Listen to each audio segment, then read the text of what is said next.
Okay, so after I did my last video of how to reverse bleed the rear brake caliper on this bike, I actually did not get it to work.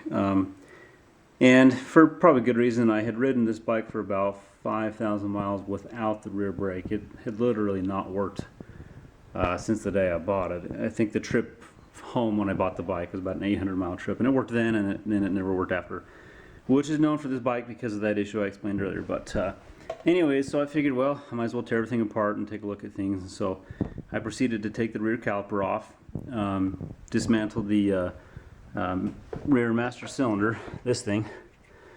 There's a little rubber cap you take off. There's a circlip in there that you pinch and pull out, and then you can see the plunger in there.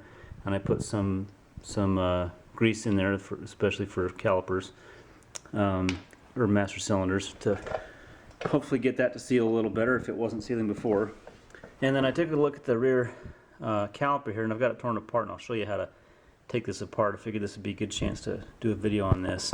So of course it comes assembled as one piece, unless you have a monoblock design. Most calipers are just two pieces like this, and there are the bolts that go through it here.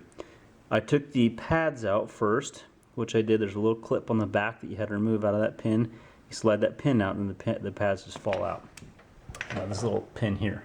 So that pin goes through the holes in those pads, and then they just fall out. Pretty simple.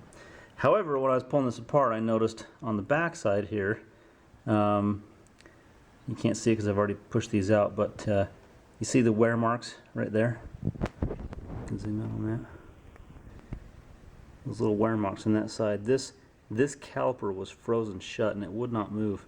It looks like it's been digging into that caliper. This side has very slight marks of where it's been floating, but this one looks like it's been jammed up there for quite some time. So I'm assuming it got stuck there, and that's kind of when that's where it got stuck at. And hopefully I didn't drag my rear brake or anything, but my pads look pretty good. But I wanted to show you when I take these apart, a trick to getting these apart is so you take those two bolts out, the two halves come apart. Be careful of your O-rings you have right there. Those do come out. If you need to clean under there, you can. But these pistons, you've got to get those out. There is a seal in there that you want to clean, and I'm thinking that piston where this one was wearing, this piston was probably stuck. And I have no pressure in this system, and yet, because I should be able to squirt fluid between these two lines, and I cannot get this down. I've tried pushing pretty hard, and it won't move at all. So the trick to getting these out is pretty simple. So I usually put down a rag or something. I've got a couple here, and I've got my chintzy air compressor. So I'm going to take this, and it's a lot easier when this is actually still one piece. That's how I got it popped out this far. But I'm going to, this is kind of tricky. This is the side. See, this side goes straight through, okay? But this side goes in here and then also goes into the caliper, I believe. So let's try this. I think, and you know what? I'm actually going to put a glove on for this because I've had these pop out pretty fast.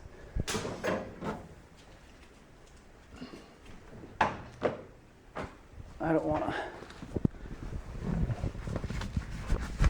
smack a finger too hard. So we're going to try this. I'll set this down.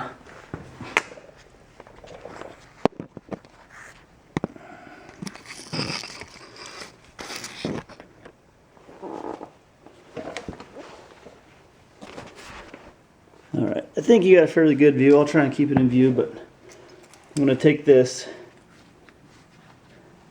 I'm going to squirt air into that hole, and hopefully this will pop out. Cover your eyes, cover your hands. There, you hear that? That piston popped out, and it didn't hurt my glove at all, but I sure would have felt that with my hand. And if you look inside, there are two rubber rings, and if you're really careful, you can dig those out and clean them out.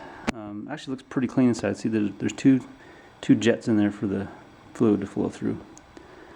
So you can clean those out. check them. I'm going to lube them up real good. It looks pretty clean in there, but I'm going to check the outside of these.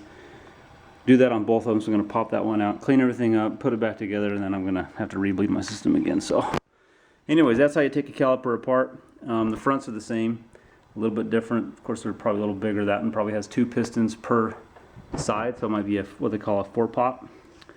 So four pistons. And so anyways, that's it. You put it all back together. Make sure you follow your torque specs. You know, this is your brakes. You want to make sure you be careful that way. You don't want to over torque these. I have stripped out one of these bolts before. It's not fun, so make sure you get the right torque specs. Alright, thanks.